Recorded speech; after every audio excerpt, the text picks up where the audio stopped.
السلام عليكم ورحمة الله.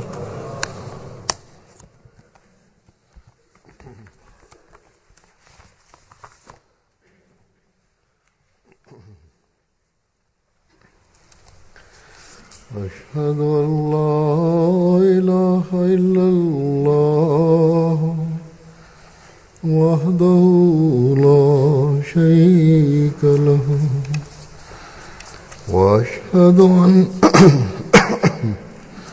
وأشهد أن محمدا عبده ورسوله. أما بعد فأعوذ بالله من الشيطان الرجيم. بسم الله الرحمن الرحيم. الحمد لله رب العالمين الرحمن الرحيم مالك يوم الدين. إياك نعبد وإياك نستعين. اهدنا الصراط المستقيم صراط الذين أنعمت عليهم غير المغضوب عليهم ولا الضالين.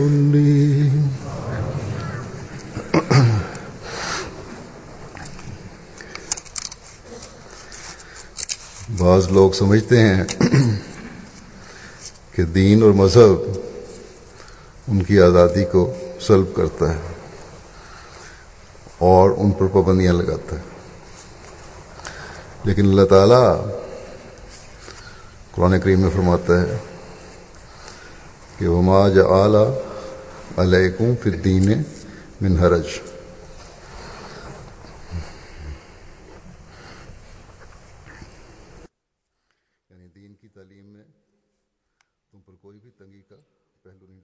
Хазур говорит, некоторые люди думают, что религия ограничивает их свободу и накладывает на них ограничения.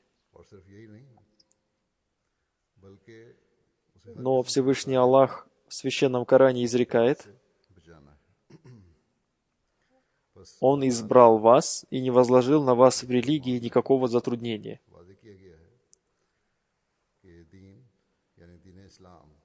Целью шариата, закона Божьего, является облегчение тягот, и не только это. Он спасает человека от всех страданий и опасностей.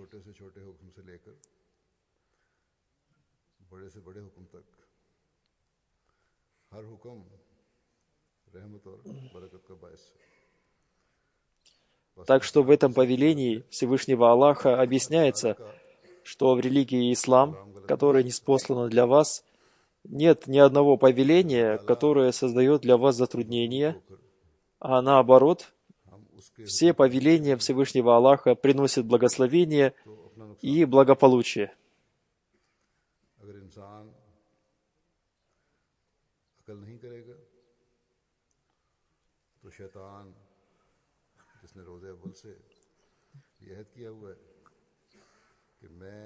Так что в этом человек ошибается. Слово Аллаха не может быть неправильным. Если, будучи творениями Всевышнего Аллаха, мы не будем следовать повелениям Всевышнего Аллаха, то мы будем наносить себе ущерб. Если человек не ведет себя разумно, то сатана, который с самого первого дня появления человека обещал, что он будет вводить его в заблуждение и наносить ему ущерб, толкает его в яму разрушения.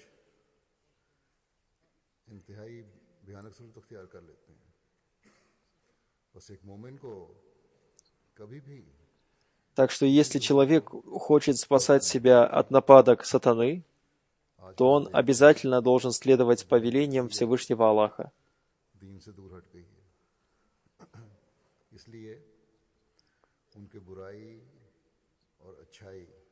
Некоторые вещи, на первый взгляд, кажутся незначительными, но со временем они приносят отвратительные результаты потому, что сначала их считали незначительными. Так что верующий человек не должен считать ни одно повеление Всевышнего Аллаха незначительным.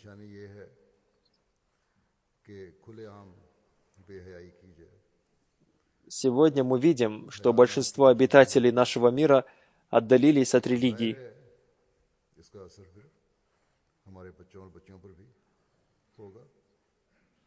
И для них критерии добра и зла меняются. Например, в настоящее время мы видим, что ради так называемой полной свободы и моды мужчины и женщины обнажаются. Признаком развития считается проявление откровенного бесстыдства. Целомудрие совсем не сохранилось. И это, естественно, влияет на наших юношей и девушек, которые живут здесь. Некоторые девушки, когда они делают первые шаги во взрослую жизнь, пишут мне, почему в исламе ношение хиджаба является обязательным. Почему мы не можем выходить из дома без чадры или длинного пальто, одевая облегчающие джинсы и блузки? И почему мы не можем одеваться подобно свободным девушкам Европы?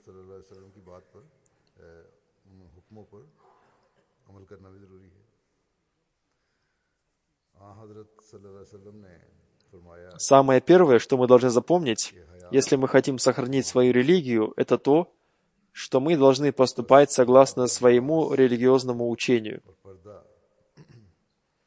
Если мы хотим объявлять о том, что мы являемся мусульманами и сохраняем свою религию, то определенные ограничения являются обязательными. Поступать согласно повелениям Всевышнего Аллаха и Его пророка, мир и благословение Аллаха да пребывает с ним, является обязательным. Святой пророк, мир и благословение Аллаха да пребывает с ним, сказал, целомудрие является частью веры. Так что целомудренная одежда и хиджаб являются обязательными для защиты нашей веры. Если развитые страны ради так называемой полной свободы и развития разрешают свое целомудрие, то причиной этого является то, что они отдалились от религии. Так что ахмадийская девушка, которая приняла Хазрата Обетованного Мессию мир ему и пообещала, что она будет отдавать предпочтение религии перед миром, а также молодой человек, который принял Обетованного Мессию мир ему и пообещал, что будет отдавать предпочтение религии перед миром, смогут выполнить свое обещание только в том случае, когда они будут поступать согласно учению своей религии. Мы являемся счастливыми людьми в связи с тем, что Хазрат Обетованный Мессия мир ему очень ясно разъяснил нам все эти вещи.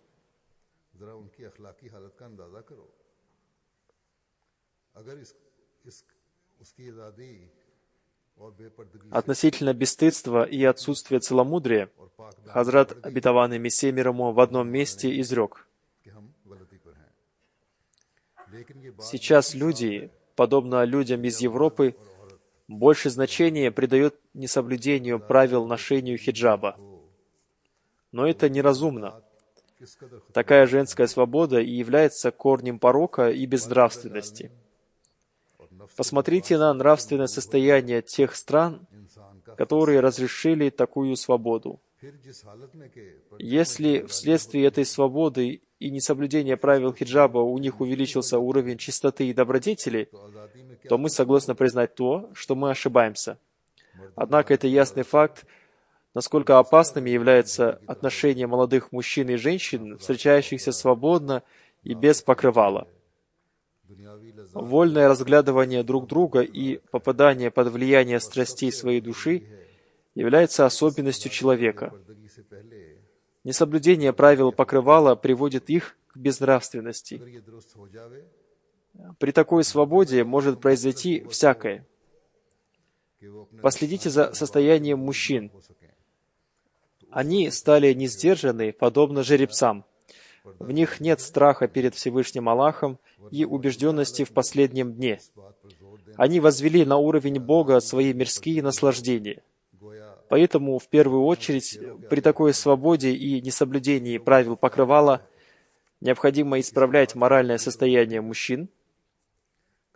И если мужчины могут исправить это свое состояние и, по крайней мере, не попасть под влияние своей страсти, то тогда вы можете начать спор о том, нужен хиджаб или нет.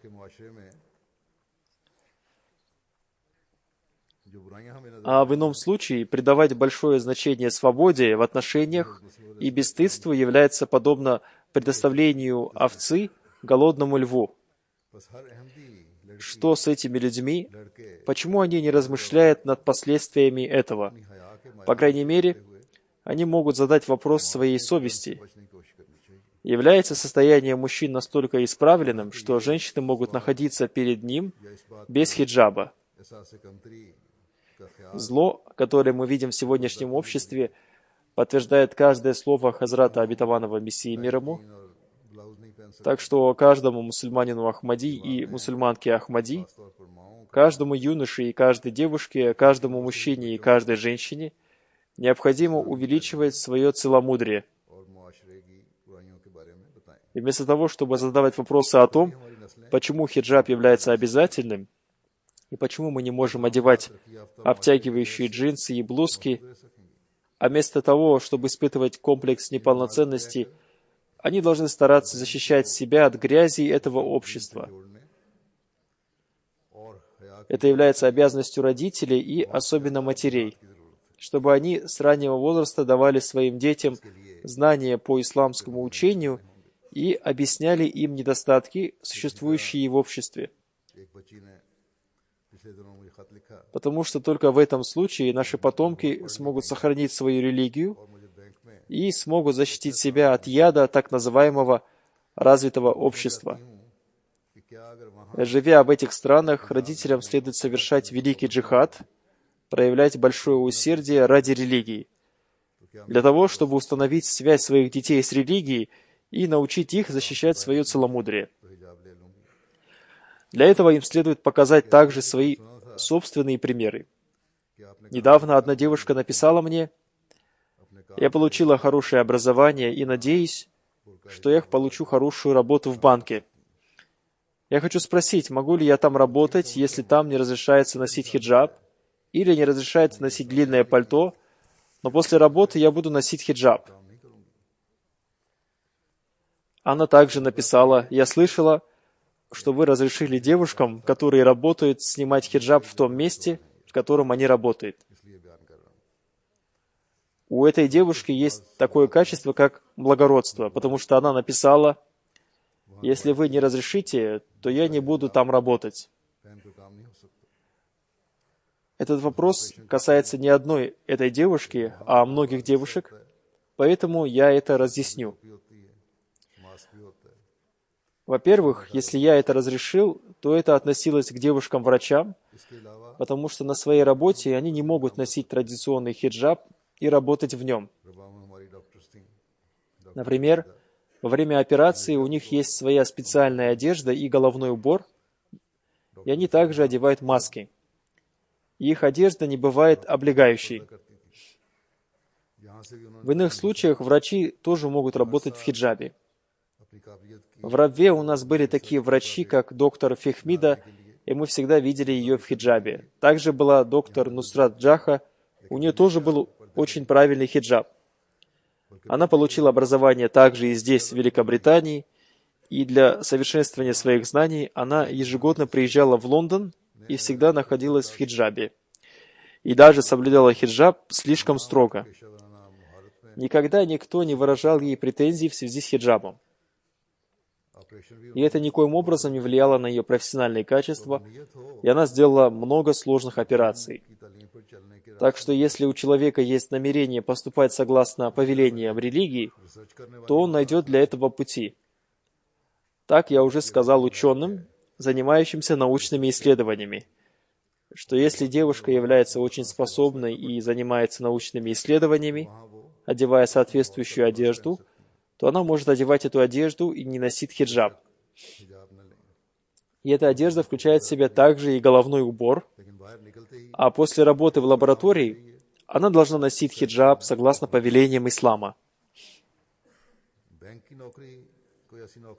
Работа в банке не является той работой, которая представляет собой служение человечеству. Так что ради обычной работы не разрешается снимать хиджаб. Тем более, когда на этой работе одевается в обычную одежду и использует макияж, и на ней нет никакого специального дресс-кода, как у медицинских работников и ученых, работающих в лабораториях.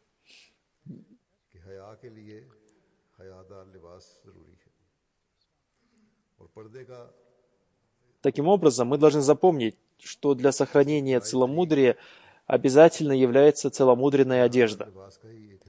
И принятый в это время хиджаб является частью целомудренной одежды.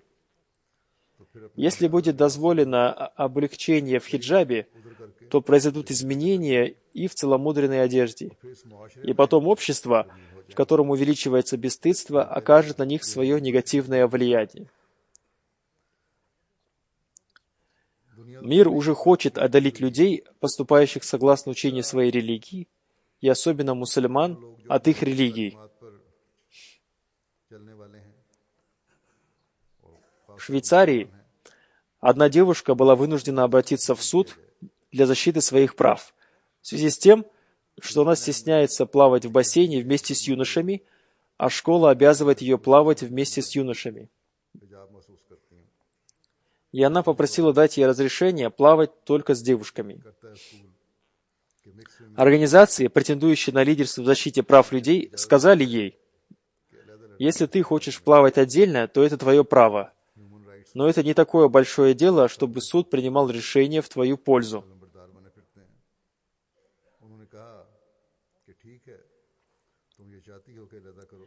Когда речь идет об исламском учении и целомудрии женщин, то все эти организации по защите прав людей начинают прибегать к отговоркам. Так что в таких обстоятельствах мусульманам Ахмади надо проявлять еще большую осторожность. Если в некоторых странах, в школах, для маленьких детей плавание является обязательным, то девушки должны одевать специальные купальные костюмы, которые называются буркини, чтобы у маленьких детей тоже создавалось чувство, что они тоже должны одеваться в целомудренную одежду. А родителям надо объяснять детям, что мальчики и девочки должны плавать отдельно, и они должны приложить для этого усилия. Силы, враждебные исламу, прилагают большие усилия для того, чтобы уничтожить исламское учение и традиции в жизни мусульман. Эти люди стараются ради так называемой полной свободы и ничем не ограниченной свободы слова уничтожить исламские традиции таким образом, чтобы никто не мог обвинить их в этом, и они могли сказать, что, смотрите, они сами уничтожают свою религию, и они при этом выглядели как друзья ислама.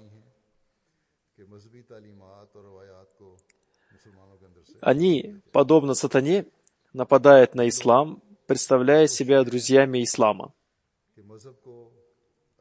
Мы должны помнить, что дело возрождения ислама возложено на общину Хазрата Обетованного Мессии мир ему, поэтому нам приходится прилагать большие усилия и испытывать большую боль.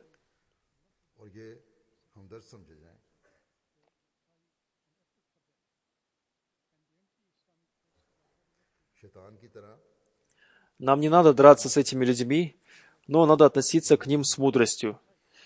Если сегодня мы согласимся с одной вещью, которая противоречит нашему исламскому учению, то постепенно они наложат ограничения на многие наши учения. Мы должны уделять особое внимание молитвам, чтобы Всевышний Аллах дал нам возможности и силы и помог нам защитить себя от этих сатанических поступков. Если мы являемся правдивыми, и мы, несомненно, являемся правдивыми, то победа, безусловно, будет за нами, и исламские учения овладеют всем миром.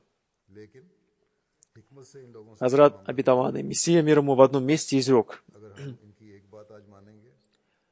в правдивости есть смелость и храбрость, а лживый человек, в жизни которого примешаны нечистота и грехи, является трусливым. Он всегда находится в состоянии страха, и он не может состязаться с правдивым человеком, и не может проявить свою правдивость смелостью и храбростью, подобно правдивому человеку, и не может представить доказательства своей чистоты. И глубоко поразмышляв о мирских делах, вы увидите, что нет ни одного человека, которому Всевышний Аллах даровал небольшое благосостояние, и у него не было бы завистников. И это же относится и к религиозным делам.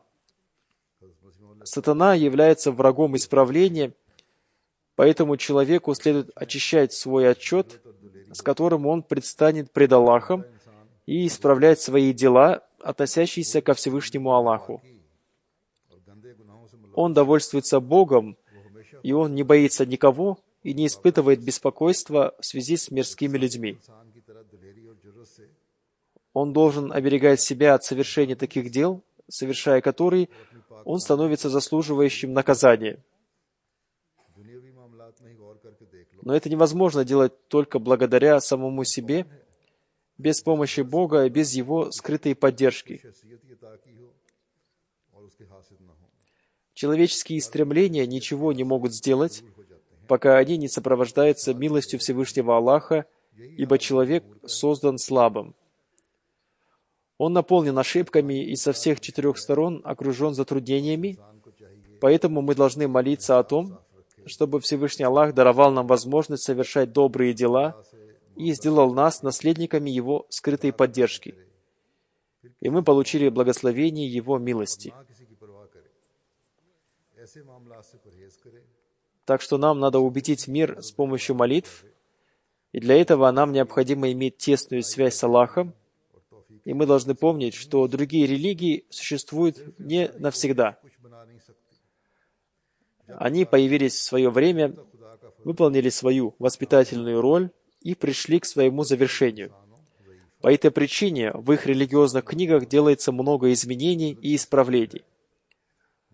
Но ислам, который до сих пор защищен Аллахом, существует навсегда, и его учения будут существовать до Дня Воскресения. Поэтому мы, без каких-либо комплексов неполноценности, должны стараться поступать согласно учениям своей религии и сохранять свою религию. И нам надо и другим тоже объяснить, что то, что вы делаете, это против довольства Всевышнего Аллаха и приведет вас к гибели. Ислам не является такой религией, которая навязывает человеку неправильные ограничения. В его учениях, в зависимости от ситуации, есть и облегчение. Например, для врачей.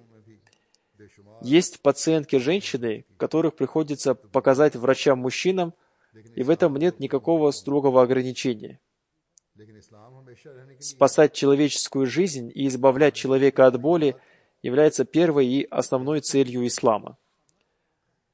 Таким образом, когда человек бывает вынужден, то разрешается есть мертвечину и свиное мясо. Но это разрешается только для спасения жизни. Также в лекарствах используется алкоголь, но путь, по которому нас хочет направить сатана, имеет только одну цель – постепенно уничтожить все границы религии и разрушить религию. И против этого нам, мусульманам Ахмади, надо вести духовный джихад. И это можно сделать только в том случае, когда мы отдаем предпочтение исламскому учению перед всем остальным. И когда мы будем поклоняться Всевышнему Аллаху, чтобы благодаря Его помощи мы достигли успеха. В эпоху обетованного Мессии, мир ему, нет джихада с мечом, а есть джихад для исправления своего нафса, своей души. Я особенно обращаю внимание мусульман Ахмади, живущих в этих развитых странах, а также мусульман Ахмади, живущих по всему миру, на то, что эти слова обращены именно к мусульманам Ахмади. Они должны стараться относиться к своей стране с преданностью и совершать пожертвования ради своей страны. И они должны стараться работать в любой сфере деятельности, чтобы они развивались и достигли в своей стране высокого статуса. И когда это произойдет, то сатанинские силы, увидев, что эти мусульмане не поступают против своей страны, а ведут свою страну и народ к истинному уровню развития, умолкнут.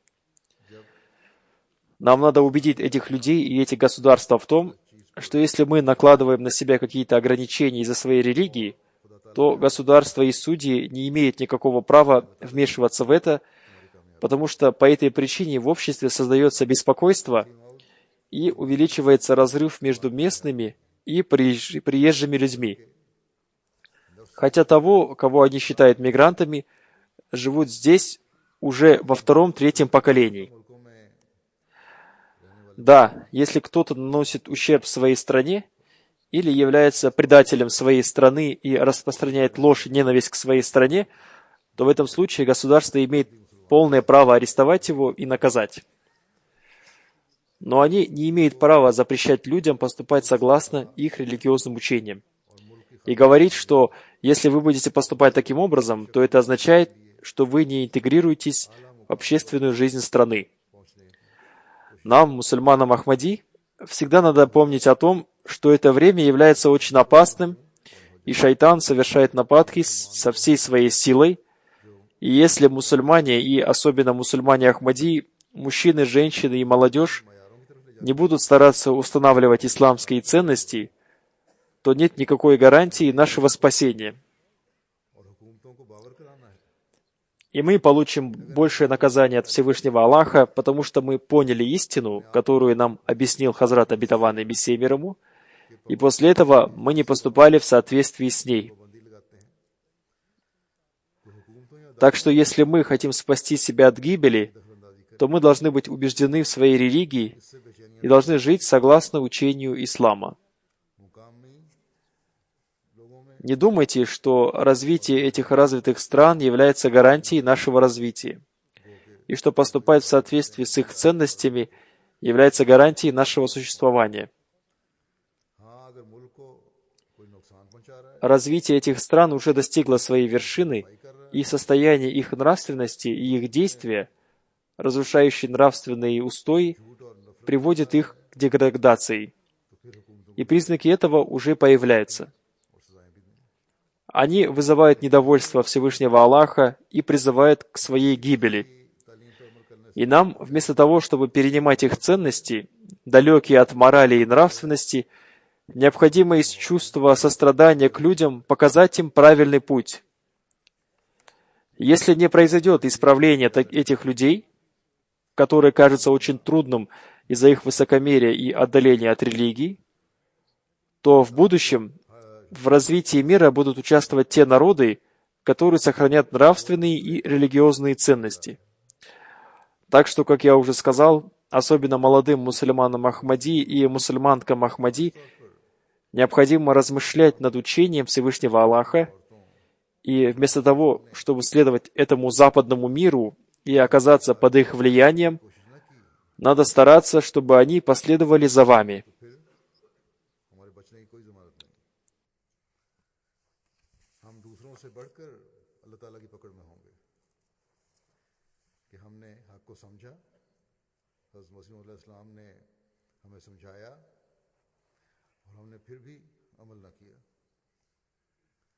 बस अगर हमने अपने आप को ख़त्म होने से बचाना है तो फिर हर इस्लामी तालीम के साथ पूरे एतमाद होकर दुनिया में रहने की ज़रूरत है।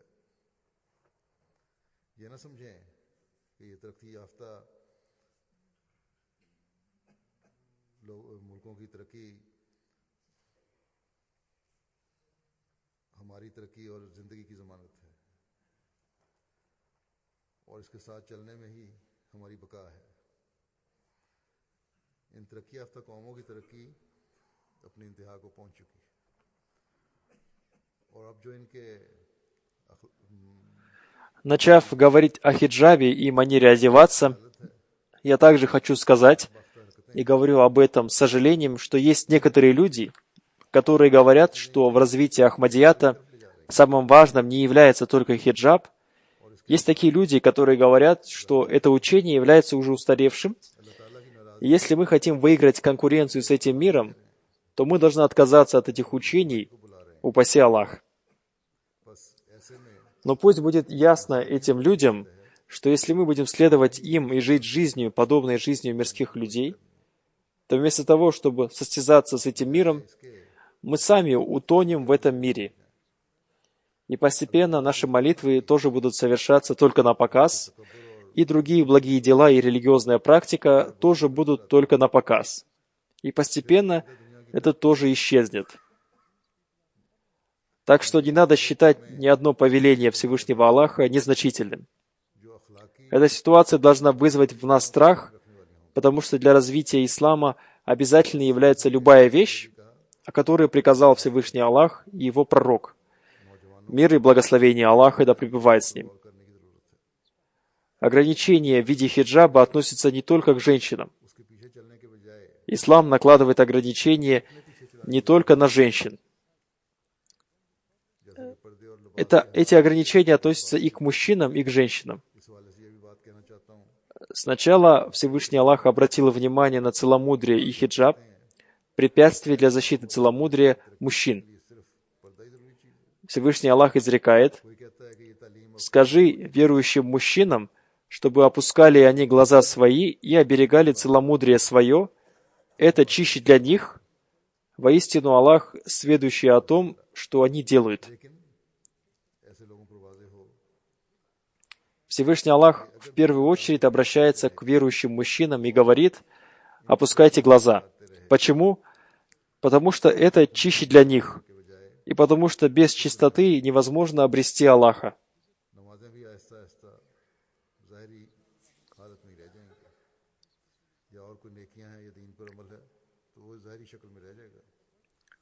Так что до того, как сказать о хиджабе для женщин, Всевышний Аллах говорит мужчинам, что им надо спасать себя от всех тех вещей, которые могут возбуждать ваши эмоции. Глядя на женщин пристальным взглядом, находясь в тех местах, где мужчины и женщины находятся вместе, смотря грязные фильмы, переписываясь в Фейсбуке и других социальных сетях с чужими женщинами, делая все это, невозможно стать чистым.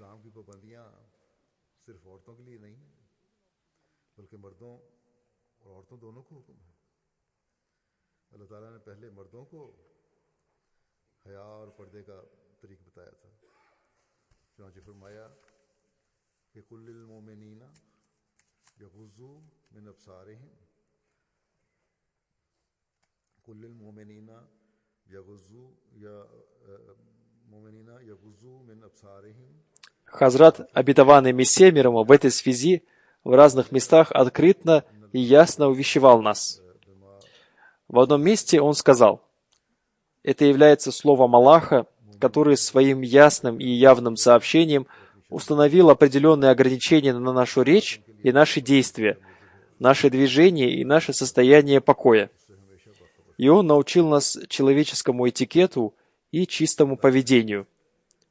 Это Он тот, который для защиты глаз, ушей, языка и других органов великолепным образом обратил наше внимание на слова: «Скажи верующим мужчинам, чтобы опускали они глаза свои и оберегали целомудрие свое. Это чище для них. Воистину Аллах, сведущий о том, что они делают». То есть верующим следует спасать свои глаза, уши, половые органы от чужих людей. И они должны оберегать себя от всех вещей, которые нельзя смотреть, слушать и совершать. И таким образом они будут обретать внутреннюю чистоту, то есть их сердца будут защищены от разных страстей своей души. Потому что эти органы и являются теми, которые возбуждают страсти человеческой души и приводят в движение те силы, которые превращают его в животного. Теперь посмотрите, как красиво священный Коран увещевает оберегать себя от посторонних людей, и как ясно он объяснил, что верующим людям надо контролировать свои глаза, уши и половые органы. И надо оберегать себя от ситуаций, которые приводят к нечистоте.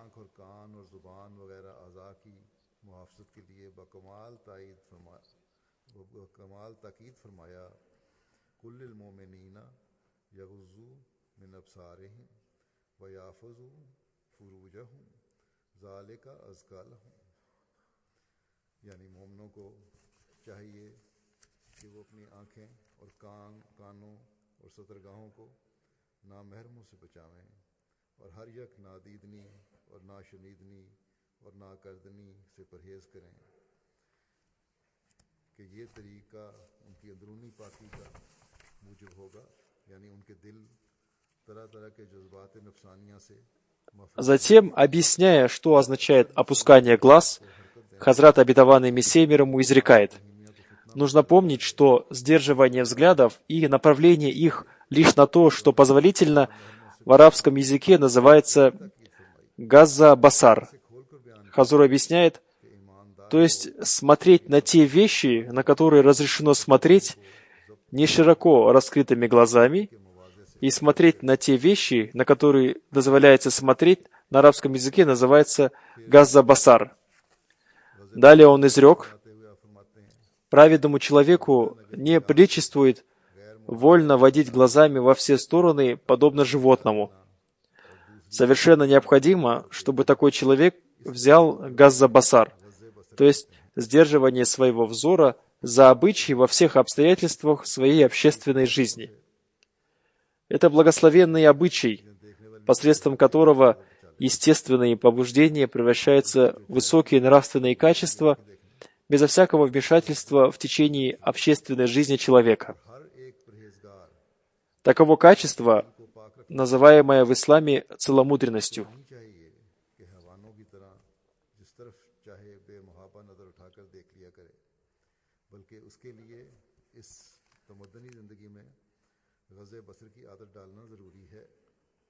और ये वो मुबारक आदत है जिससे उसकी ये तभी हालत एक भारी खुल्क के रंग में आ जाएगी और उसकी तमद्दनी ज़रूरत में भी फ़र्क नहीं पड़ेगा। यही वो खुल्क है जिसको एहसान और इफ़्फ़त कहते हैं।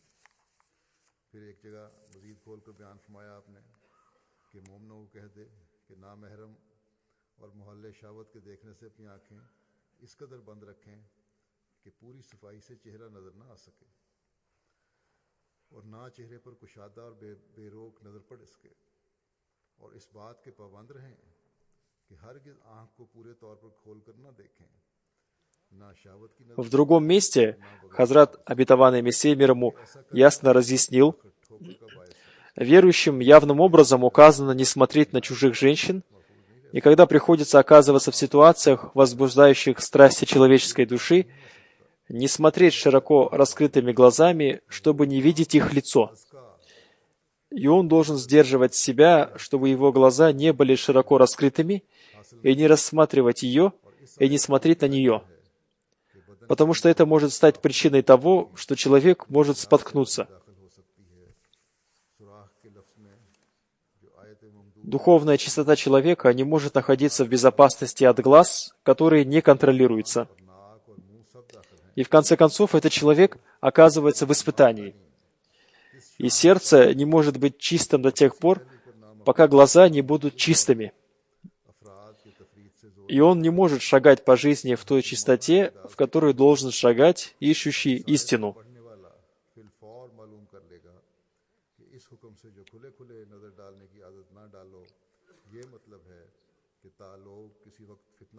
В этом аяте содержится также учение о том, что надо защищать все те органы, от которых может исходить зло. Здесь имеются в виду половые органы, уши, нос и рот. Теперь посмотрите, насколько великолепным и высоким является это учение, которое не придает слишком большого или слишком малого значения ни одному своему аспекту, а дает очень мудрое и справедливое решение. читающий этот аят сразу поймет, что когда в этом аяте говорится, что нельзя смотреть на женщин широко раскрытыми глазами, то это говорится для того, чтобы люди избавили себя от смуты, и ни мужчины, ни женщины не споткнулись. Так что это является учением ислама для мужчин, который сначала ограничивает их, и потом оно обращается к женщинам и приказывает им, что после этих мер предосторожности вам тоже надо заботиться о своем хиджабе, защите своего целомудрия. Как мы можем сказать, что в этих странах, в которых широкое распространение получило отсутствие защиты целомудрия, нам не надо соблюдать хиджаб. Несоблюдение хиджаба и бессовестная дружба между мужчинами и женщинами создает много трудностей, и мы должны стараться избавиться от этого. Отсюда стало ясно, что как женщинам нельзя плавать вместе с мужчинами, так же и мужчинам нельзя плавать вместе с женщинами. Так что ограничение не касается только женщин, но относится также и к мужчинам.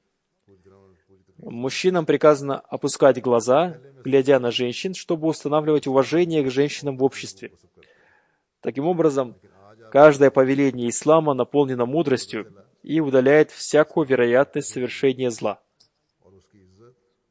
В прошлом году в Германии во время джалсы я рассказал о разнице между мужчинами и женщинами, и об их обязанностях, и о том, что у каждого есть своя работа, и о правах женщин. И одна женщина из Германии, которая приехала на джалсу и полностью прослушала мое выступление, сказала: «Раньше я думала, что ислам лишает женщин их прав, но сейчас, после того, как я прослушала ваше выступление, я узнала, что ислам говорит о правах, чести и уважении к женщине во всех тонкостях и устанавливает их в обществе». Так что ахмадийским девушкам, женщинам и мужчинам не надо испытывать никакого комплекса неполноценности, потому что исламское учение является тем учением, которое приводит мир ко Всевышнему Богу.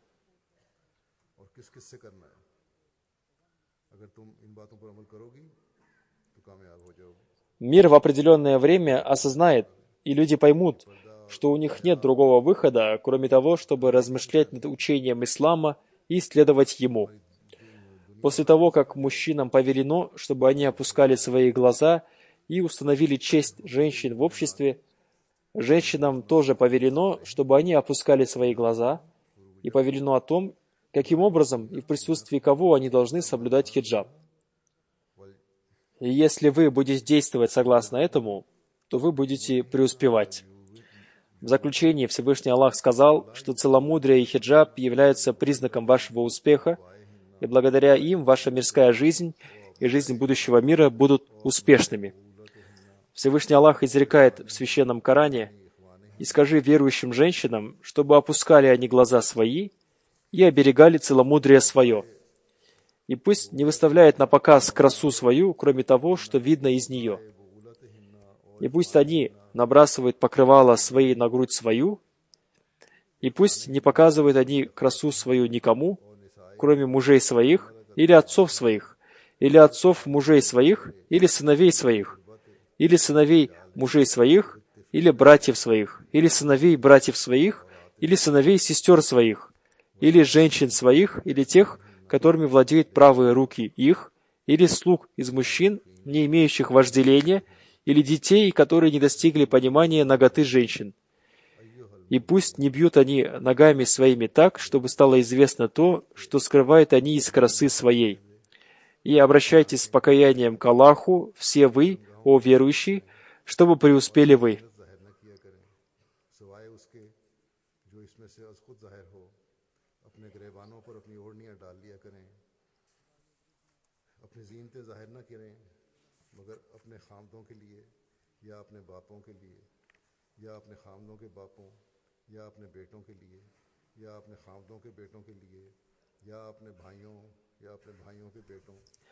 Честь и целомудрие женщин будут защищены тогда, когда будут опускать глаза и соблюдать хиджаб, защищать целомудрие и мужчины, и женщины.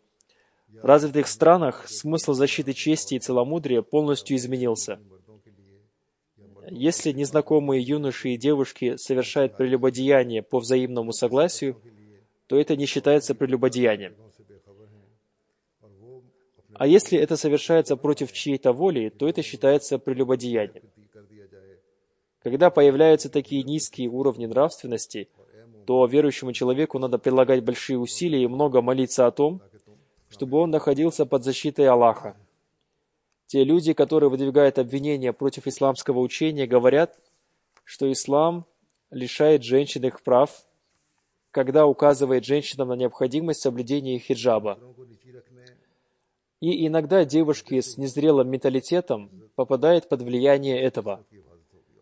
В исламе соблюдение хиджаба не означает, что женщина находится в тюрьме, и не означает, что она должна закрываться в своем доме. Ее целью является установление целомудрия.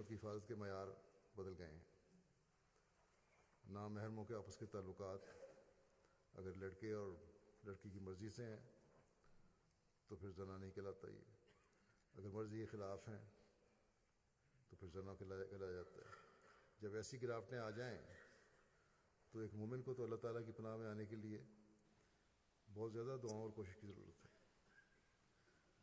इस्लाम की तालीम पर इतराज़ करने वाले कहते हैं कि औरत Хазрат, обетованный Мессия мир ему, в одном месте изрекает: कहकर उसके हुकूक सल्ब किए गए हैं।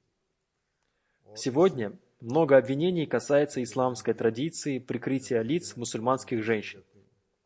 Эти обвинители недостаточно осведомлены в том, что традиция мусульманских женщин прикрывать лицо не является тюрьмой.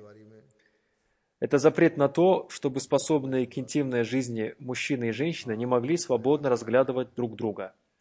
Если лица женщин будут прикрыты, они не споткнутся. Человек, справедливый по натуре, может спросить, каким образом могут остеречься от страстей своей души свободно встречающиеся и гуляющие люди. Я слышал и видел, что такие народы не считают недостатком нахождения незнакомых мужчин и женщин наедине, даже при закрытых дверях. Это у них называется цивилизацией. Для того, чтобы спасти людей от отрицательных результатов такого поведения, тот, кто принес божественный закон ислама, запретил им эти вещи.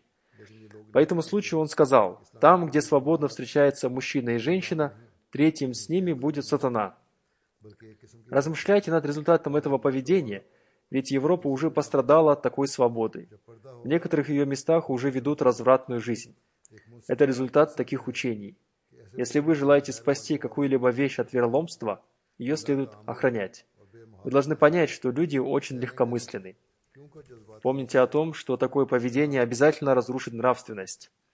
Насколько же свято учение ислама, которое, расположив мужчин и женщин в разных местах, спасло их от этого преткновения. Это учение не сделало жизнь человека подверженной запретному и горькой. А в Европе, по причине искаженного христианского учения, часто происходят семейные конфликты и самоубийства. Некоторые женщины из благородных семей проживают свою жизнь подобно падшим женщинам. Все это результат того учения, которое разрешает вольное разглядывание мужчин и женщин.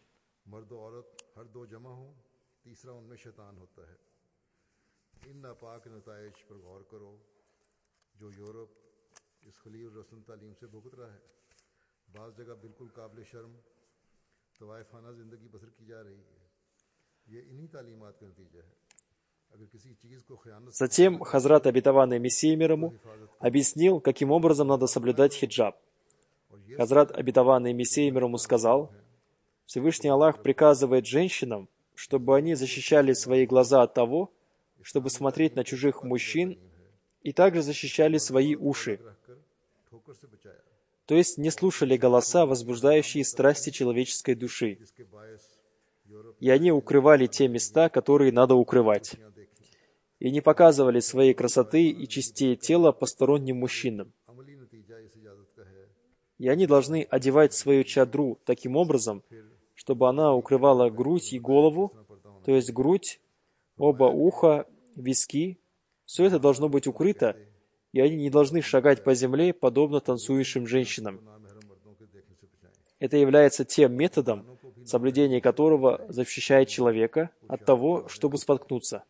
और अपने सतर की जगह को पर्दे में रखें और अपनी जीनत के अज़ा को किसी गैर महरम पर न खोलें और अपनी ओढ़नी को इस तरह सर पर लें कि गिरेबान से होकर सर पर आ जाए, यानी गिरेबान Здесь я также хочу дать объяснение в связи с вопросом, который задают некоторые женщины. में रहें Они спрашивают, अपने पैरों को ज़मीन когда мы наносим макияж и после этого одеваем никаб, наше лицо портится.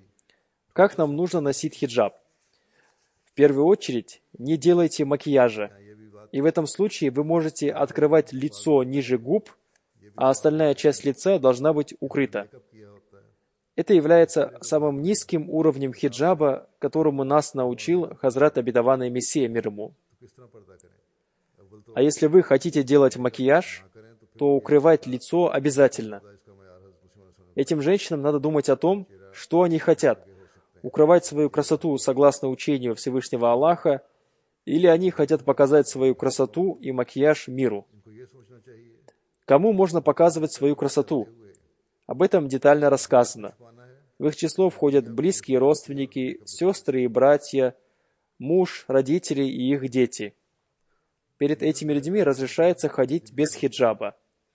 И если вы хотите наносить макияж, то это разрешается только в присутствии этих людей. बाप है माँ है उनकी Всевышний Аллах дал объяснение этого в Священном Коране и перечислил всех этих родственников, मेकअप वगैरह перед которыми можно ходить так, чтобы была видна естественная красота, то есть лицо, фигура и так далее. को एग्री में दे दी Здесь имеется в виду естественная красота, а не то, чтобы женщины ходили у себя в доме в обтягивающих джинсах и блузках или в откровенных нарядах. यानी शक्ल है Такого вида хиджаб должен соблюдаться также и перед близкими родственниками. कि उनके सामने भी घर Я также хочу сказать миссионерам и их женам, что они должны проявлять осторожность в своей одежде и взглядах. नंगा लिबास हो Община смотрит на их пример. पर्दा Жена миссионера и проповедника тоже является миссионером и проповедником.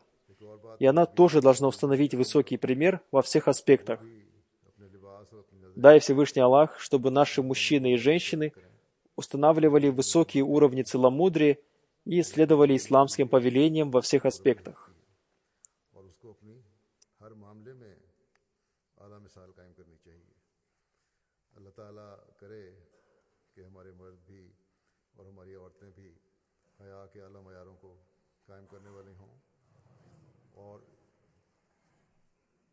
इस्लामी अहकामात की हर तरह हम सब पाबंदी करने वाले हों।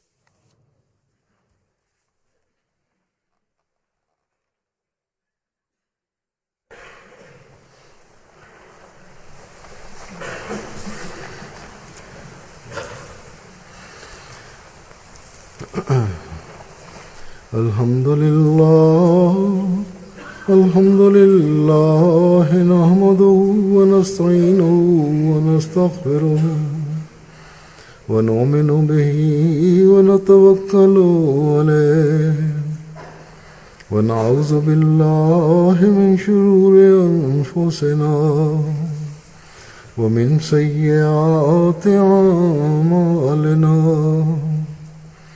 من يهده الله فلا مضل له ومن يضلل فلا هادي له ونشهد أن لا إله إلا الله ونشهد أن محمدا عبده ورسوله عباد الله رحمكم الله إن الله يأمر بالعدل والإحسان وإيتاء ذي القربى وينهى عن الفحشاء والمنكر والبغي يعظكم لعلكم تذكرون اذكروا الله يذكركم وادعوه يستجب لكم ولذكر الله أكبر